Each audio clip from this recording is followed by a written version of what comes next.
The Assembly will hear an address by His Excellency João Manuel Gonzalez Lourenço, President of the Republic of Angola. I request the protocol to escort His Excellency.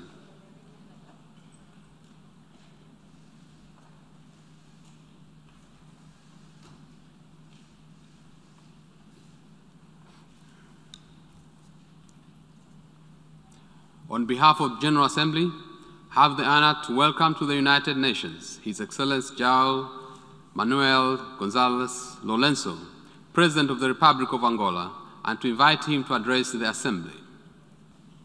Excellency.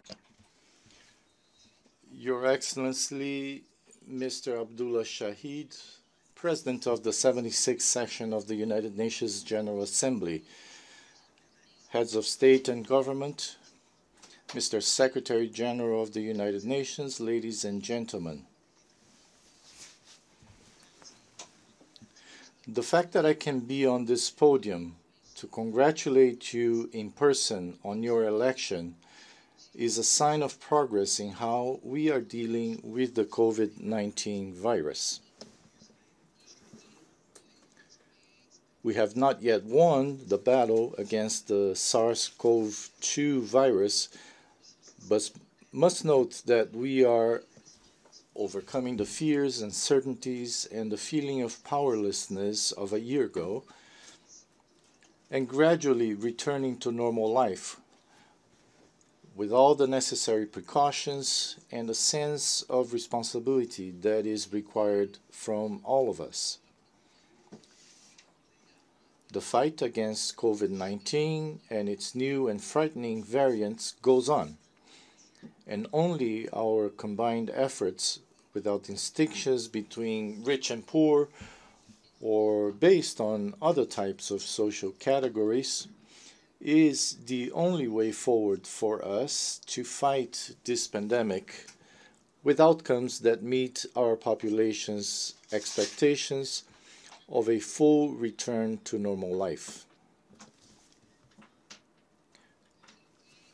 We have seen an increased global conviction that the possibility of achieving this goal is real, as vaccines are developed and introduced by the international scientific community with admirable and commendable speed, with the larger purpose of preserving the human species, which is threatened by the COVID-19 pandemic.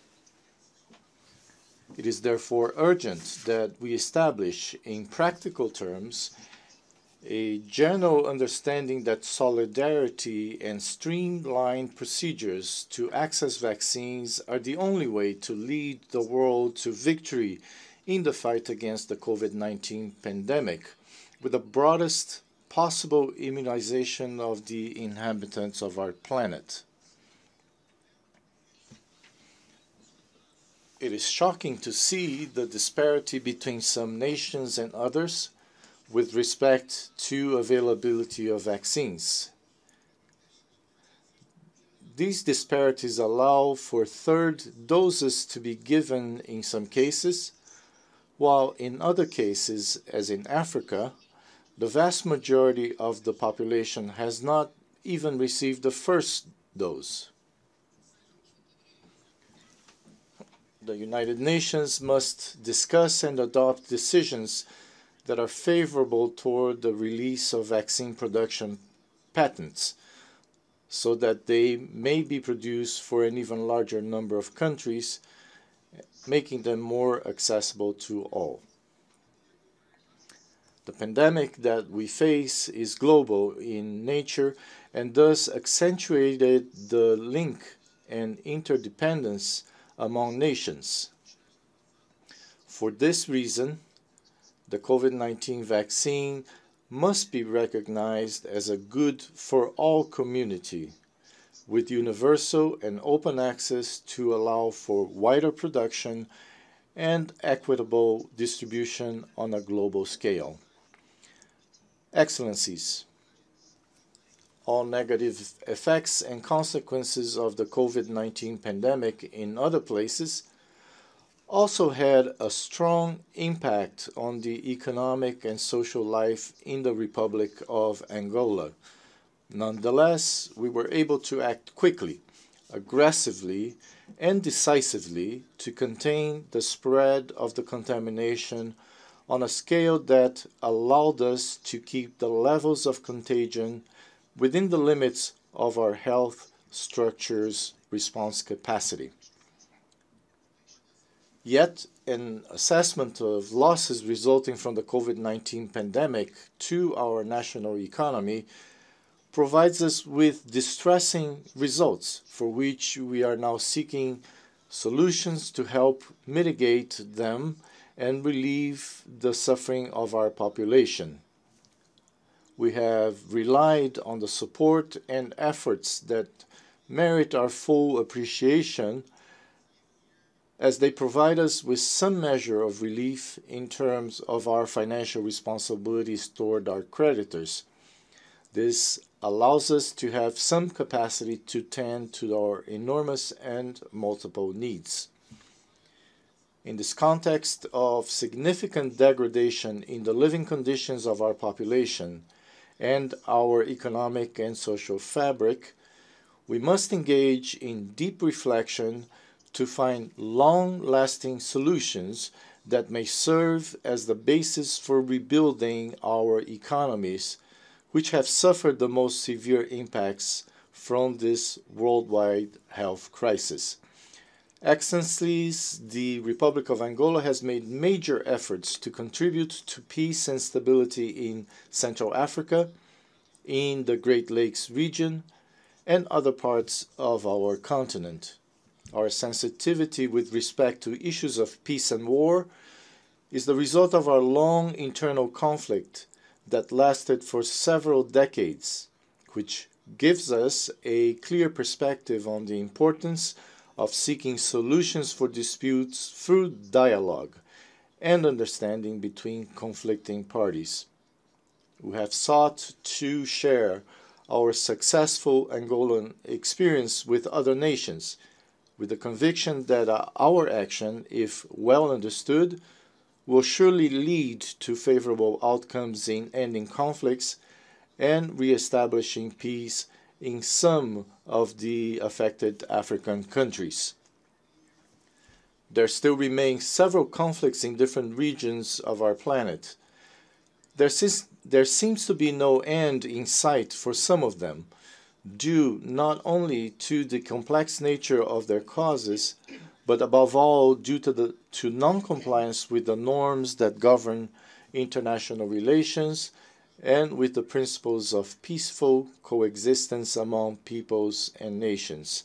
We must continue to believe in the mechanisms that are available to the United Nations to build a framework of multilateralism, solutions that ensure solid and long-lasting world peace and security. We are particularly concerned with the changes in institutional order that are occurring frequently through the use of military force in African countries, as these unconstitutional acts have not spurred an appropriate and sufficient reaction from the international community to discourage such acts, which are reprehensible in every aspect, as we have seen in Mali and more recently in Guinea. Therefore, we consider it necessary that the international community act with resolve and does not simply issue statements of condemnation in order to force those actors to return power to the legitimately established institutions. We cannot continue to allow recent examples, such as those of Guinea and others, to succeed in Africa and other continents.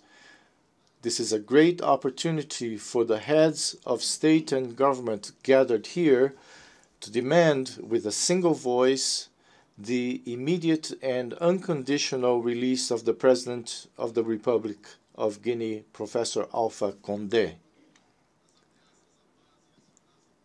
We are concerned with the threats to world peace and security from the actions of extremist groups in the African Sahel, in the Democratic Republic of the Congo, in Mozambique, and in other parts of the world, which require the continuous mobilization of the international community to strengthen our capacity to respond to these dangerous activities against social and economic stability in those countries. Unfortunately, we have been seeing a return to the use of mercenaries with the recruitment from anywhere in the world of professionals without armies, paid to kill, to destabilize countries, to oust democratically elected but troublesome politicians and regimes. This phenomenon used to be strongly condemned and fought, but unfortunately it is now encouraged and fed by powerful forces hiding behind anonymity.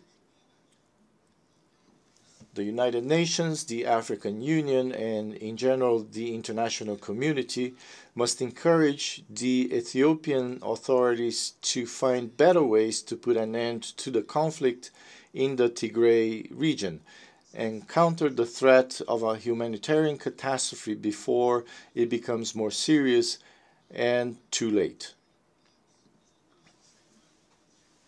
Climate change is in today's agenda, judging from the grave consequences that humanity is facing in all continents.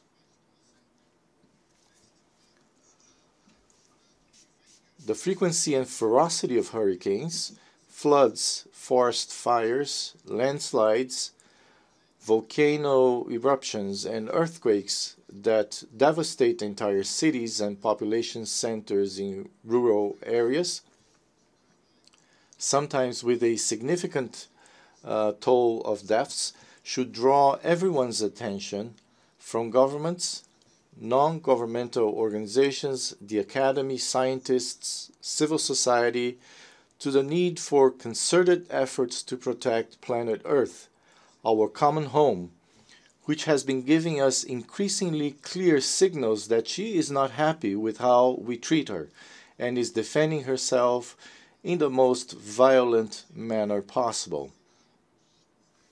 Thank you very much for your attention.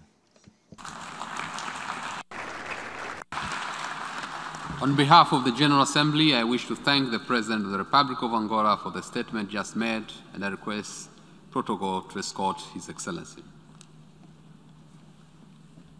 I now give the floor to the distinguished representative of Burkina Faso,